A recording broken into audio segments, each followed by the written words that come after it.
Wish I could play music during these things, make it less boring, but I guess you could play your own music while you're watching this. Let's see. So anyways, the final piece to this Nurbs modeling chapter will be creating this salt shaker out of a series of lofted surfaces. So let me move the instructions aside here. Okay, so first of all, well, actually, you see where it says Symmetry World X. That's from my previous session, and I didn't reset my tools, so I gotta reset everything. Alright, so we're gonna need a couple shapes to get started. I'm gonna go to Create, Nurbs, and you're gonna create a Nurbs circle. So this is going to be similar to the cup where you create a series of curves and then you merge the surfaces, or you use the curves to create a surface. Edit, reset my settings, and for this first Nurbs circle we're going to need a radius of 2 and the number of sections needs to be 24. I'm going to leave this option box open because I'm going to use it again, so I'm simply going to hit apply. If you hit create, it'll create the whatever you're making here and close out the dialog box. But if you simply hit apply, it'll create the shape, and then you'll be able to create another duplicate or adjust the settings, which is what we're going to do here. Okay,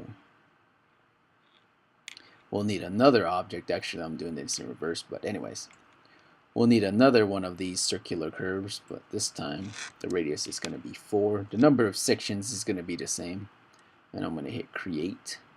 So it's going to close the dialog box and make my shape. Okay. So now we're going to need kind of a squiggly pattern here that goes along with our, that's going to determine the surface texture of our object, but you'll see what I mean here in a little bit. It's actually better that you work from the top view. And I'm going to need to shift select both curves here.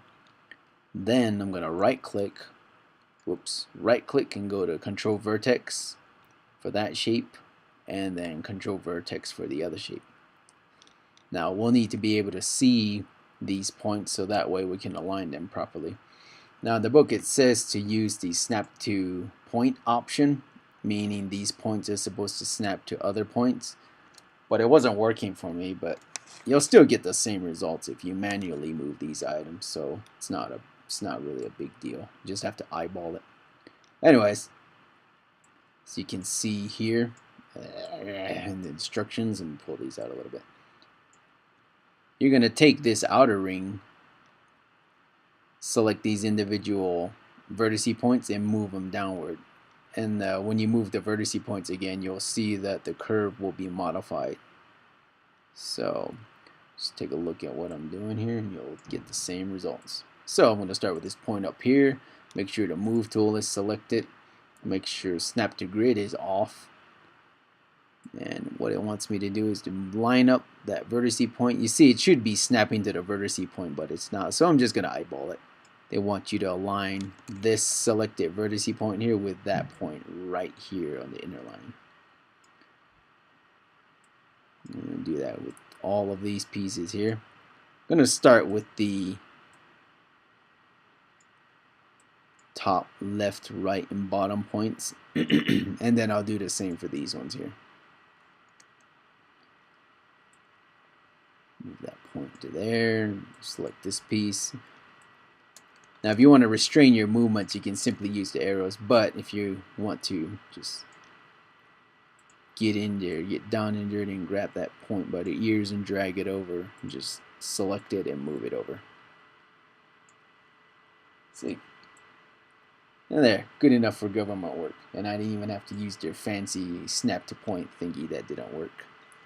This is the end result of this first video. The next section will duplicate this point, or duplicate this curve here, and then combine the surfaces together. I'm going to switch to object mode here for both of them. Object mode and object mode. I'm going to take a look at them from the perspective view just to make sure it's all set and ready to go.